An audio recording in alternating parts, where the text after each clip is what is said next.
पूर्ण खबर है जो अयोध्या से जुड़ी हुई है, जिस पर देश की नहीं दुनिया की निगाहें भी, करोड़ों लाखों जो श्रद्धालु हैं, राम भक्त हैं, उनकी नजर टिकी हुई है। जरा उसमें क्या अपडेट है वो भी अपने दर्शकों को बता देते हैं। जहां श्री राम जन्मभूमि तीर्थ क्षेत्र ट्रस्ट में बड़ा प्रशासनिक बदलाव हुआ है। सोमवार को हुई ट्रस्ट की बेहद अहम और गोपनीय बैठक में कई महत्वपूर्ण फैसले भी लिए गए हैं। करीब 3 घंटे से ज्यादा चली इस बैठक में ट्रस्ट के मौजूदा ढांचे में बदलाव पर हुई चर्चा के साथ चंपत राय और अनिल मिश्रा का इस्तीफा स्वीकार कर लिया गया है। वहीं कृष्ण मोहन को ट्रस्ट के कार्यकारी महासचिव की जिम्मेदारी सौंपी गई है। श्री राम जन्मभूमि तीर्थ क्षेत्र ट्रस्ट की यह बैठक ऐसे समय में हुई है जब अयोध्या में राम मंदिर से जुड़े कई महत्वपूर्ण कार्य आगे बढ़ रहे हैं। ट्रस्ट में हुए इस बदलाव को मंदिर प्रबंधन और भविष्य की योजनाओं के लिहाज से अहम माना जा रहा है। तो देखिए निधि, जिस तरीके से कल बैठक हुई है, बड़ी बैठक हुई है और इस्तीफे स्वीकार कर लिए गए हैं। बात की जाए अगर चंपत राय और अनिल मिश्रा की, तो उनके इस्तीफे स्वीकार भी कर लिए गए, जिस पर नजर बनी हुई थी, सबकी इंतजार भी शायद हो रहा था। और अभी इस समय अगर बात की जाए तो कई जो कार्य हैं वो भी अयोध्या राम मंदिर में इस समय चल रहे हैं। अब इस्तीफे के स्वीकार होने पर श्री राम जन्मभूमि तीर्थ क्षेत्र ट्रस्ट के कोषाध्यक्ष स्वामी गोविंद देवगिरी जी महाराज ने कहा है कि ट्रस्ट के नियमों में प्रावधान है कि अगर कोई ट्रस्टी इस्तीफा देता है तो उसे स्वतः ही मान्य माना जाता है। क्या कुछ कहा है जरा आपको भी सुनवा देते हैं।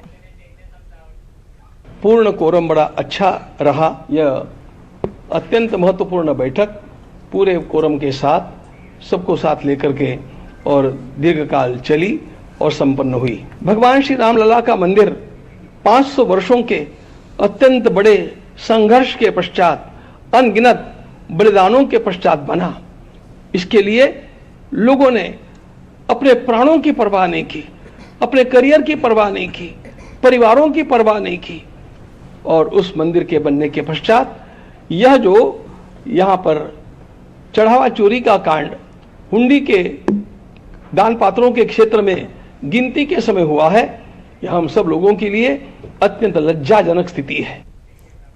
और यहाँ पर ये बता दें कि ट्रस्ट में एक बड़ा प्रशासनिक बदलाव भी हुआ है और राम जन्मभूमि तीर्थ क्षेत्र चढ़ावा और जो दान मामला है उसकी पूरी जो जानकारी है वो सार्वजनिक कर दी गई है। ट्रस्ट ने चढ़ावे का जो पूरा ब्यौरा है उसको सार्वजनिक करते हुए बताया है कि ट्रस्ट को 3,264 करोड़ रुपए दान मिला और साथ ही 2,370 करोड़ रुपए निर्माण पूंजीगत व्यय में खर्च हुए। 31 मार्च 2026 की बात कर लेते हैं, तब तक 582 करोड़ का चढ़ावा आया था और साथ ही 391 करोड़ संचालन में खर्च हो गया। और बाकी बची राशि की बात करें तो बाकी बची जो राशि है वो बैंक खातों में सुरक्षित है, यानी कि ट्रस्ट की ओर से जो सारे आंकड़े थे वो सामने आते नजर आ रहे हैं। बिल्कुल, देखिए किस तरीके से निधि अब जो ट्रस्ट है उसने तमाम जो आंकड़े हैं, दान राशि की बात करें, चढ़ावे की बात करें, तो उसका पूरा जो ब्यौरा है वो सार्वजनिक कर दिया है। और राम मंदिर ट्रस्ट में नई जिम्मेदारियों के साथ मंदिर प्रबंधन और आने वाली जो योजनाएं हैं उनको लेकर हर जो बदलाव है उसके बीच चढ़ावा गबन मामले में आज विशेष एंटी करप्शन कोर्ट में सुनवाई भी होनी है। पुलिस ने जेल में बंद 3 प्रमुख आरोपियों लवकुश मिश्रा की बात करें, अनुकल्प मिश्रा की बात करें या करुणेश पांडे की बात करें, उनकी 7 दिन की पुलिस कस्टडी की मांग की है, जिस पर कोर्ट दोपहर 12 बजे अपना जो फैसला है वो सुना सकता है। यानी कि अब से कुछ ही पलों में कोर्ट जो है अपना फैसला भी सुना सकता है और सबकी जो नजरें हैं वो कोर्ट के फैसले पर टिकी हुई है, क्योंकि इस सुनवाई से दीप्ति ये साफ हो जाएगा कि जो मामला है उसकी जांच किस दिशा में आगे बढ़ रही है और आरोपियों से पूछताछ को लेकर पुलिस कितनी ज्यादा अनुमति मिलती है पुलिस को।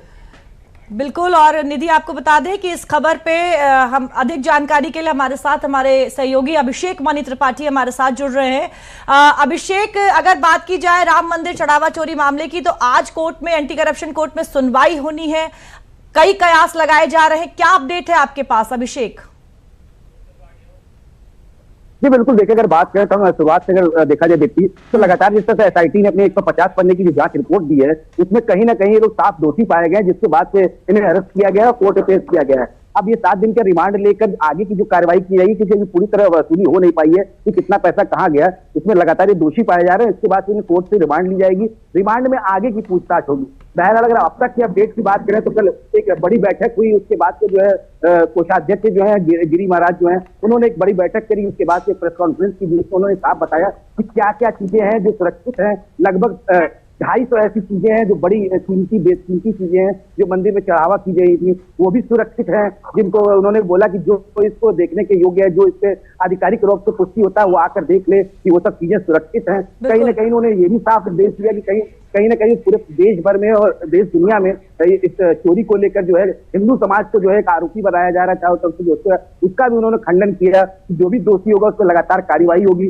अगली जो बैठक है वो 22 तारीख को होनी है, 22 जुलाई को बैठक होनी है, उसको लेकर भी तैयारी की और लगातार एसआईटी जो है अपनी दूसरी जो है जांच रिपोर्ट जो है अब जल्दी देने वाला है। तो कहीं ना कहीं अगर आज बात करें तो इन तीनों जो आरोपी हैं इनको आज कोर्ट में पेश किया जाएगा, उसके बाद से रिमांड ली जाएगी और आगे की पूछताछ होगी। लेकिन लगातार जो बात कही जा रही थी चोरी की, तो लगातार तमाम ऐसे प्रशासन में फेरबदल किए गए हैं, तमाम व्यवस्थाएं नहीं लागू की गई हैं। जैसा कि गिरिजी ने बताया कि कोषाध्यक्ष हैं तो पैसे की सारी जिम्मेदारी उन्हीं के पास रहती है, तो ऐसे में लगातार जो है वहां पर सुरक्षा व्यवस्था की बात की जाए। उन्होंने ये भी साफ कहा था कल प्रेस कॉन्फ्रेंस में कि अब जो व्यवस्थाएं की जा रही है वहां से तिनका भी निकालना बहुत मुश्किल होगा। तो लगातार अगर बात करें तो प्रशासनिक स्तर पे लगातार काम चल रहा है और दोषी बख्शे नहीं जाएंगे। जी अभिषेक, चंपत राय की बात करें, अनिल मिश्र की बात करें तो दोनों के इस्तीफे तो स्वीकार कर लिए गए हैं। अब कृष्ण मोहन को कार्यकारी महासचिव बनाया गया, तो क्या इससे जो ट्रस्ट है उसके कामकाज में कोई परिवर्तन देखने को मिलेगा? नहीं, देखिए कृष्ण मोहन जी पहले से भी थे, उनको अब इनकी जगह, क्योंकि जैसा कि गिरिजी ने कल बताया कि अगर कोई इस्तीफा देता है तो स्वतः ले लिया था, क्योंकि बात करें लगातार चंपत राय की बात करें, मिश्रा जी की बात करें, तो लगातार ये लोग जो है आरोपी के रूप में देखे जा रहे थे, इन पर तमाम चीजें, तो इन्होंने इनसे इस्तीफा ले लिया गया। हो सकता है कि आगे कुछ कार्रवाई भी इन पे बढ़े, लेकिन अगर ट्रस्ट की बात करें, ट्रस्ट के नियम तो ऐसे भी बदल दिए गए हैं, क्योंकि अब जिस तरह से चोरी की बात सामने है उसके बाद से बहुत सख्ती कर दी गई है, तो ट्रस्ट की नियमावली तो पूरी तरह से बदल दी गई है। जो वहाँ पे कार्यकर्ता है, जो कर्मी है, वो ड्रेस में रहेंगे, सीसीटीवी कैमरे की निगरानी में रहेंगे, जो भी आए जाएंगे उनका लेखा जोखा कितने बजे से ड्यूटी लग रही, तो हर तरह से ट्रस्ट में पूरी तरह से बदलाव कर दिया गया है। कहीं भी इस तरह की कोई गलती अब दोबारा न हो, उसको लेकर लगातार काम चल रहा है। बिल्कुल अभिषेक, बहुत बहुत धन्यवाद तमाम जानकारी के लिए।